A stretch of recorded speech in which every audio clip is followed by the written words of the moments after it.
There is an island in the south of Mexico, just south of Mexico City, called Isla de las Muñecas, the island of the dolls. It's a man-made island turned tourist attraction for its haunting scenery and disturbing history. An island with trees covered in hundreds of old, dirty, broken baby dolls. And it started with one doll hanging in a single tree. A doll that washed up shortly after the groundskeeper found a little girl drowned in the canal nearly 70 years ago. He thought it must have belonged to the little girl, so he hung it up there to appease her spirit. But they say he went mad.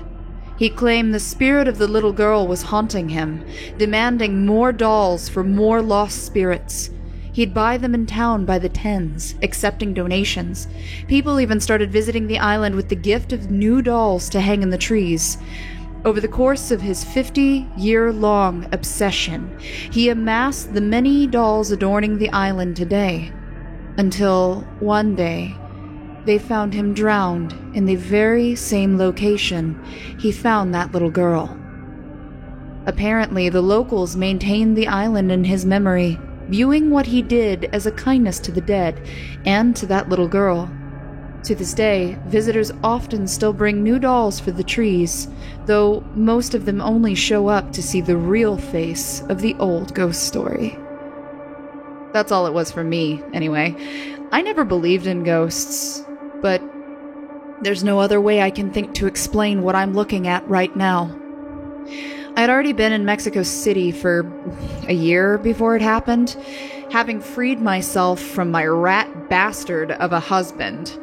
After 10 years of bloody bruises and broken bones, 10 years of him sleeping off his drunken rage in a jail cell, only to repeat the cycle another day, I'd had enough.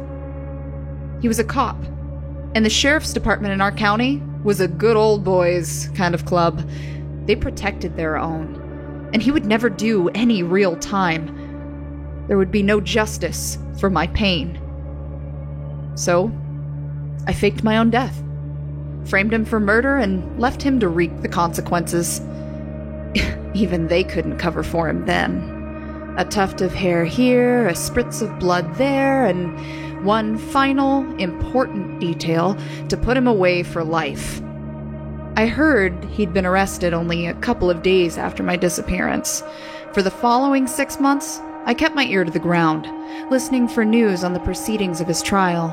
And then, one night in some hole-in-the-wall bar in Juarez, I saw the announcement on an AJC web article. Guilty. 2 counts of murder in the first degree. I smiled to myself as I watched them carry him away, pleading his innocence into the press microphone shoved in his face. I'd never do this. I loved her. She was my princess. Oh, the wine tasted extra sweet that night. It was the first night of the rest of my life. I'd spent 8 of the 10 years of our marriage putting away cash, just a little at a time, without telling the bastard. I didn't know why, really. I did it even while I was still telling myself that he would change. We'd have a baby one day, I thought, and he'd be a more caring man for it. And still, without knowing how wrong I was, I put away $50, $25, $75, whatever was available, whatever I could spare. And I never said a word. This was what it was for. A fresh start, a new chance at a life I deserved. I would leave my old name, my old life, back in the States where everyone thought it ended. I'd make a new name and a new life for myself here. See the sights, enjoy my freedom, and then maybe find work. Maybe find a hot guy, someone who deserves me, and make my own paradise. That was the plan, and it was off to such a smooth start, too. I made it a point to see things I would have never seen while chained down in that marriage. The temple of Chichén Itzá, El Malecón at Puerto Vallarta, the beautiful city of San Miguel de Allende, the sandy beaches of Zipolite, and of course the tranquil canals of Xochimilco. It was there that I came upon the island of the dolls. I went with a friend I met in Cancun, some eccentric college sophomore on spring break, who preferred seeing the sights to party hopping. The plan was just to spend the afternoon riding the canal and taking in the flowers, maybe even end the night with a few margaritas. But on a whim, she suggested we stop there while we were in the area. She said it was interesting, if creepy. A neat little thrill, she called it. The island looked like something out of a horror film. A bit smaller than one might think from the description, but definitely enough to be disturbing. As the guide gave us her scripted explanation of the island's history, most just stared in awe. Some swore the eyes and the heads were following them as they walked by. Some thought they heard whispers. And my friend just spent the trip giggling at their remarks. Apparently, this was the typical reaction. I admit, okay, it was amusing, until I started hearing the whispers for myself. Indistinct at first, just distant, wordless chattering, but it was enough to make the hair on the back of my neck stand on end, and then I saw it. A certain doll, just a few meters out in the gnarled brush, looking as old, tattered, and mangled as the others, as if it had been laying there for decades. A very particular doll. A slightly mismatched little thing with a stuffed body and an old baby doll head with different colored eyes, red pigtails, and a little primrose dress. I hadn't really looked at it in over 3 years, but I recognized it immediately. It was one of a kind, and it couldn't have been there. I had made it myself, pieced it together with my own hands from hobby store cloth and stuffing and parts of old dolls that I had owned as a little girl. It was meant to be a gift from the heart, and I left it behind with the rest of my old life. Yet, there it was, right down to the personalized patch I stitched to the back of the dress. Mommy loves you, Angie. I sat there in the grass in disbelief, holding the doll with tears streaming down my face as the tour slowly moved past me. I could hear my friend trying to say something to me, but her voice was muffled by the panicked ringing in my ears, and the only word that could escape my mouth was no. Over and over again. No, this isn't happening. No, I don't want to remember this. No, what have I done? I began to hyperventilate, clutching my chest as I felt my heart climbing into my throat. The world went black, and I awoke in the dead of night, alone and far from the tour's predetermined trail. In fact, I wasn't even sure if it was the same island at all. The place didn't seem so big, yet I found myself sitting on the floor of a vast, dense forest of trees, covered in broken dolls as far as the eye could see, all staring at me, accusing me, laughing at me, and their taunting chuckles carried true in the stillness of the night. Why did you do it? A question in a voice as familiar as the doll in my hand, and it seemed to come from every direction. I was speechless, terrified. I looked around for any signs of the tour group or for the boat we arrived on, but to no avail. Confusion gripped me, and a flood of questions entered my mind. Where am I? How did I get here? I remembered passing out on the trail, but why didn't anyone help me?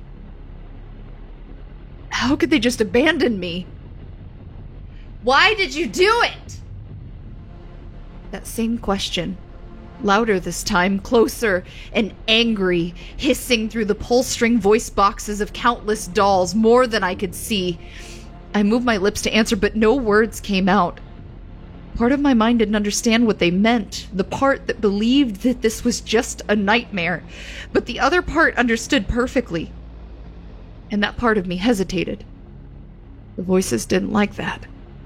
Before I could speak a single word, I heard a clattering from the tall grass quickly approaching my feet, and before I saw their faces, I felt their tiny hands clutching at the hem of my dress. I shrieked in horror as they emerged, scaling my clothing one tiny handful at a time.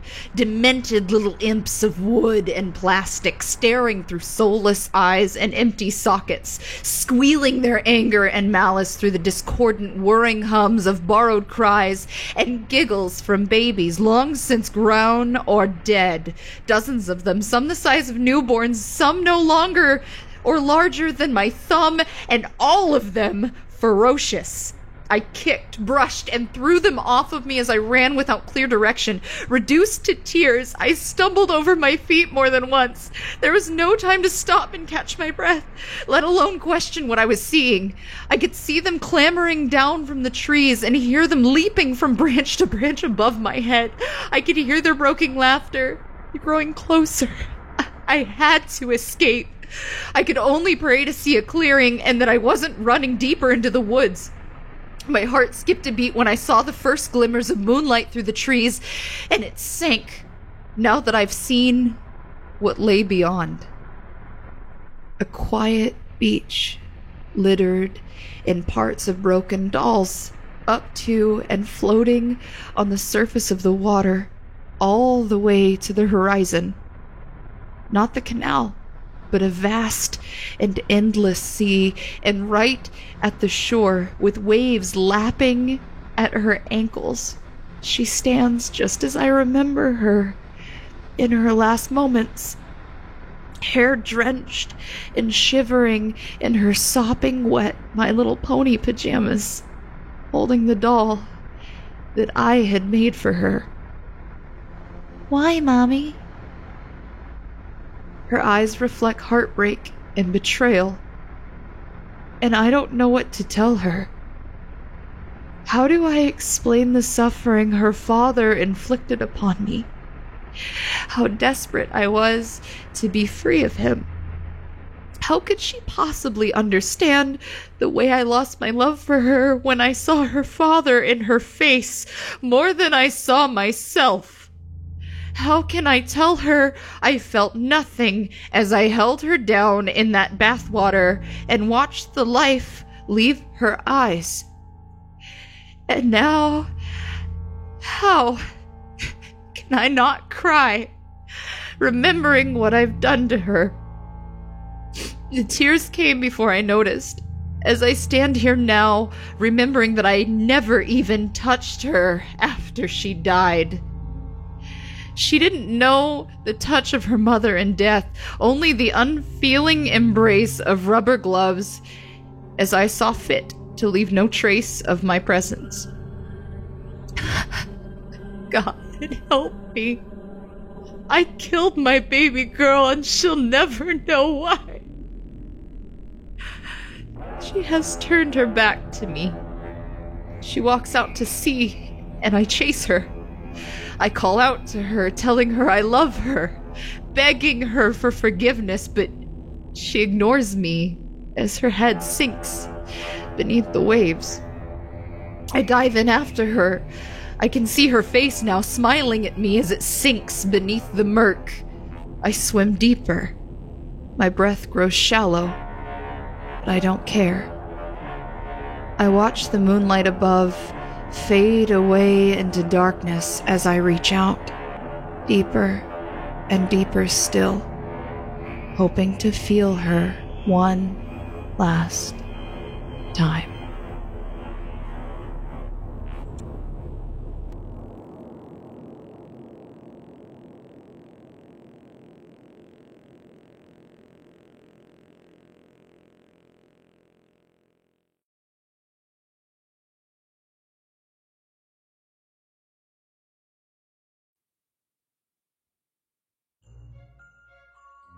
Hey there kids, it's me, Mr. Creepypasta, and happy holidays, Merry Christmas, etc., etc.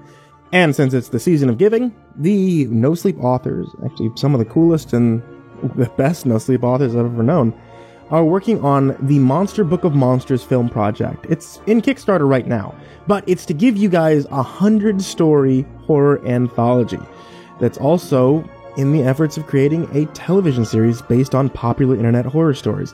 If you guys have been displeased with some of the other creepypasta media, like, say, the Slender Man movie or Channel Zero, well, here's your chance to actually support something that will give you creepypasta stories, no sleep stories, and horror stories made into a television series from the people that wrote them.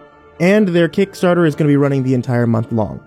Help them out if you can, guys. I'm going to put the link in the description down below. Also in that description down below, there's going to be a little button you can click that says subscribe. And there's going to be a little bell you can hit. So, how about the Monster Book of Monsters film project from the amazing authors at No Sleep? And don't forget to subscribe to this channel for more horror stories. Thank you so much, guys. And once again, happy holidays.